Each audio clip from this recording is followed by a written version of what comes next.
வணக்கம். இன்று 2024ஆம் ஆண்டு கார்த்திகை மாதம் 20ஆம் நாள் வியாழக்கிழமை.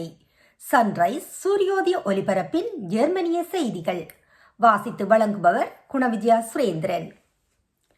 கருக்கலைப்பு தொடர்பான புதிய விதிமுறைகளுக்கான குழு முன்மொழிவு மேலும் மேலும் ஆதரவை பெறுகின்றது.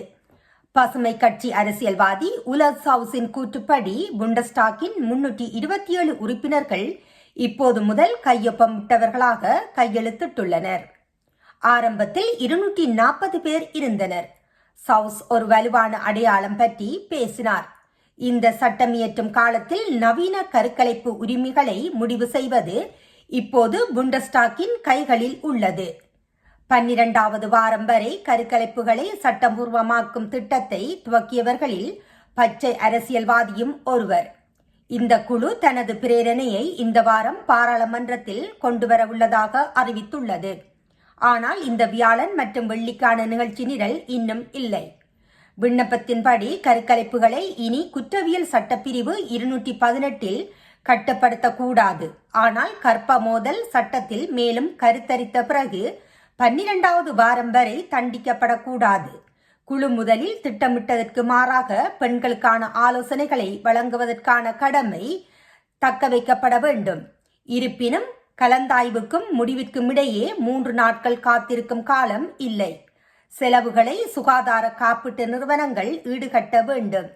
ஜெர்மனியில் ஆலோசனையுடன் பரிந்துரைக்கப்பட்ட நடைமுறை பின்பற்றப்பட்டால் முதல் 3 மாதங்களில் கருக்கலைப்புக்கு தண்டனை இல்லை. இருப்பினும் அவை சட்டவிரோதமானவை.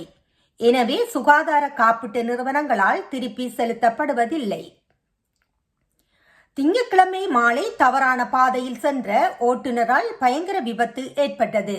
வெசல் அருகே A3யில் அவர் மற்றொரு கார் மீது மோதினார். காவல்துறையினரின் கூற்றுப்படி தவறான பாதையில் ஓட்டுநர் ஒபஹவுசனை நோக்கி தவறான பாதையில் பயணம் செய்தார்.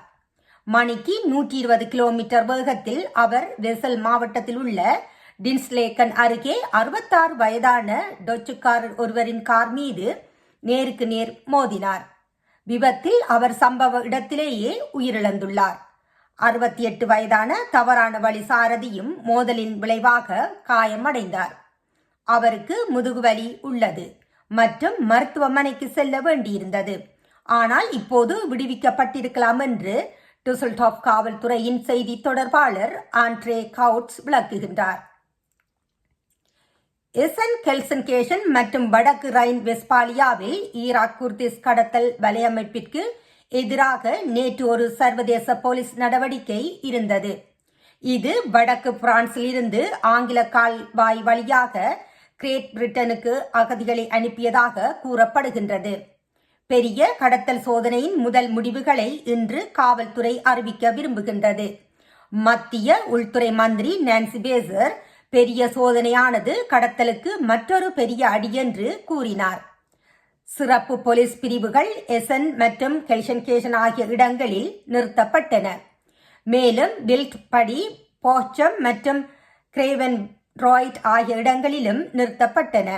புதன்கிழமை காலை அவர்கள் வீடுகள், சேமிப்பு அறைகள் மற்றும் அகதிகள் தங்குமிடம் ஆகியவற்றை ஆய்வு செய்தனர். நோர்த்ரன் வெஸ்பாலிய உள்துறை மந்திரி ஹெர்பர்ட் ரியுல் கட்டமைப்புகள் வெளிப்படையாக இருக்கலாம் என்றும் மூலியாக இருப்பவர்கள் பற்றிய சான்றுகள் இருக்கும் என்றும் நம்புகின்றார். இந்த வியாழன் அன்று போலீஸ் தரப்பில் கூடுதல் விவரங்கள் கிடைக்கும் என்று எதிர்பார்க்கப்படுகின்றது. இத்துடன் இன்றைய ஜெர்மன் செய்திகள் நிறைவு காண்கின்றது. மீண்டும் மற்றொரு செய்திகளுடன் சந்திக்கும் வரை நன்றி, வணக்கம்.